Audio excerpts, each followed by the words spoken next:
Halo YouTubers, akhir-akhir ini banyak banget perubahan-perubahan di YouTube. Dimulai dari sumber traffic dari penelusuran YouTube sudah mulai berkurang.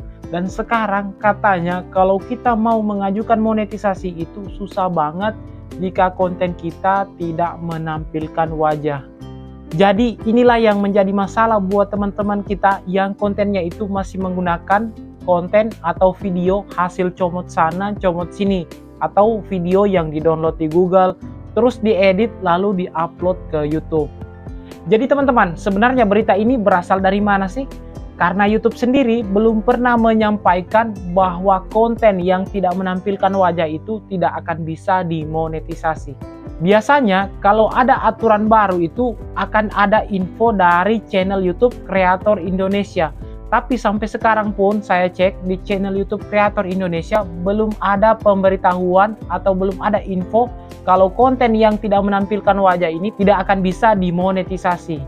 Nah, jika memang benar konten yang tidak menampilkan wajah ini tidak bisa dimonetisasi, bagaimana dengan channelnya Islam Populer atau channelnya Calon Sarjana? Apakah mereka akan didismonetisasi? Dan jika memang didismonetisasi, mengapa sampai sekarang channelnya masih status aktif monetisasi? Jadi teman-teman, di sini saya akan coba jelaskan salah satu penyebab konten tanpa wajah kita itu tidak bisa dimonetisasi atau susah untuk dimonetisasi. Jadi teman-teman, penyebab yang pertama yaitu menggunakan stock footage atau stok video yang banyak banget digunakan YouTuber lain. Jadi teman-teman, di YouTube itu kita dituntut untuk membuat konten yang original. Nah, jika stok video yang kita gunakan itu juga banyak digunakan YouTuber lain, biasanya pada saat mengajukan monetisasi itu akan ditolak untuk menjadi program partner YouTube. Karena konten kita itu terdeteksi sebagai konten yang digunakan ulang.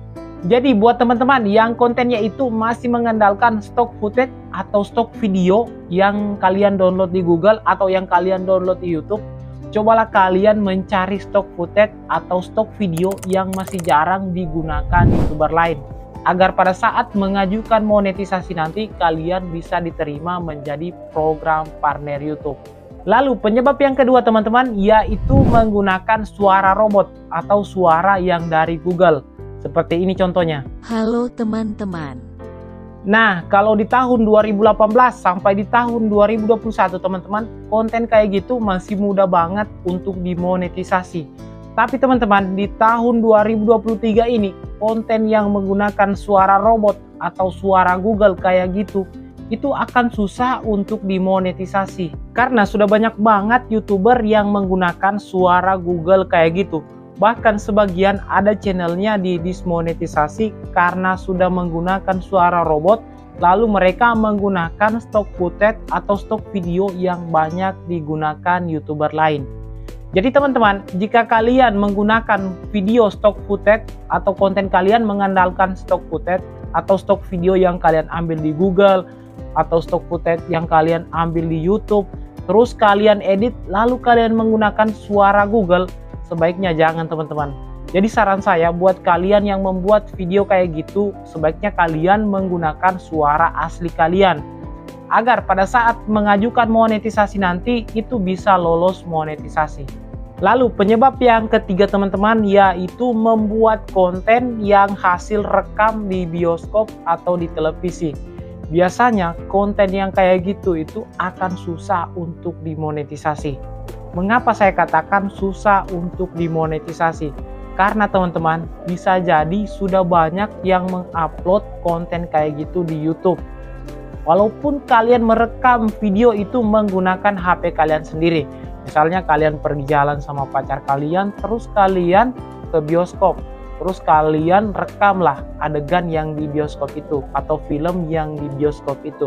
Nah, pada saat kalian upload ke YouTube teman-teman, biasanya pemilik film itu mengklaim hak ciptanya. Dan juga bisa jadi video itu sudah ada di-upload oleh YouTuber lain. Karena kita nggak tahu teman-teman. Jadi buat kalian yang membuat video-video yang hasil rekam dari televisi atau dari bioskop, itu rawan untuk terdeteksi sebagai konten yang digunakan ulang. Jadi ini saya cuma mengingatkan ya teman-teman, karena pernah ada salah satu teman saya yang mengandalkan rekaman televisi, terus pas dia mengajukan monetisasi, itu channelnya ditolak monetisasi. Alasannya karena konten yang digunakan ulang. Lalu penyebab yang keempat teman-teman, yaitu membuat konten hasil rekam konser. Misalnya di tempat kalian ada konser seperti konsernya Keisha Lefronka atau konsernya Mahalini, terus kalian rekam teman-teman, lalu kalian upload ke YouTube. Nah, konten seperti itu teman-teman akan terkena klaim hak cipta. Walaupun kalian merekam langsung menggunakan handphone kalian sendiri, itu tetap kena klaim hak cipta teman-teman. Karena pemilik hak cipta lagu tersebut akan mengklaim konten kalian. Dan biasanya konten seperti itu teman-teman akan susah untuk dimonetisasi. Jadi buat kalian yang suka membuat konten hasil rekam pada saat ada konser, ya sebaiknya kalian pikir-pikir dulu. Kalau di tahun-tahun 2018 ke bawah mungkin konten yang kayak gitu masih bisa dimonetisasi. Tapi kalau sekarang teman-teman itu agak susah untuk dimonetisasi.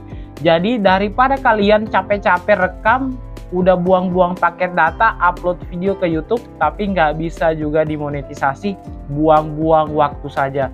Mending nggak usah bikin konten seperti itu ya teman-teman. Lalu penyebab yang kelima teman-teman, yaitu mereupload konten orang lain. Nah, selain yang saya sebutkan tadi, hal ini yang sudah paling fatal ya. Nah, biasanya YouTuber pemula itu pada saat awal-awal membangun channel YouTube, mereka itu belum tahu membuat video. Akhirnya mereka mendownload video orang lain, lalu mereka upload ke channel YouTube-nya sendiri. Jika kalian melakukan hal itu teman-teman, pada saat kalian mengajukan monetisasi, itu tidak akan bisa lolos monetisasi karena kalian menggunakan konten orang lain. Dan lebih parahnya lagi, bisa-bisa channel YouTube kalian dikena teguran pedoman komunitas. Atau lebih parahnya lagi teman-teman, bisa-bisa channel YouTube kalian dihapus. Jadi ini fatal banget ya menurut saya, karena aktivitas mereupload konten orang lain itu sangat dilarang keras di YouTube. Jadi buat teman-teman yang masih pemula banget, yang melakukan reupload konten orang lain, mendownload video orang lain, lalu diupload ke channel YouTube kalian, jangan lagi melakukan hal-hal seperti itu teman-teman, sebelum channel YouTube kalian kena strike dari YouTube. Tapi bang, kalau saya sudah terlanjur membuat konten seperti itu, terus saya ingin memonetisasi, apakah saya harus menghapus konten saya yang sudah menghasilkan banyak jam tayang? Nah, jika konten kalian ditolak monetisasi teman-teman, sebaiknya kalian blur video kalian yang menghasilkan banyak jam tayang. Jika konten kalian itu musiknya yang terkena klaim hak cipta, sebaiknya kalian bisukan musiknya, lalu kalian ganti ke audio library. Untuk penjelasan lebih lengkapnya lagi teman-teman, silahkan kalian menonton video saya yang ini, cara memonetisasi konten lirik lagu. Oke teman-teman, semoga video kali ini bermanfaat buat kalian. Jika kalian menyukai konten ini, jangan lupa like dan subscribe, dan juga follow Instagram saya yang ada di bawah ini. Oke teman-teman, saya Helpin undur diri, sampai jumpa di video berikutnya. Terima kasih sudah menonton.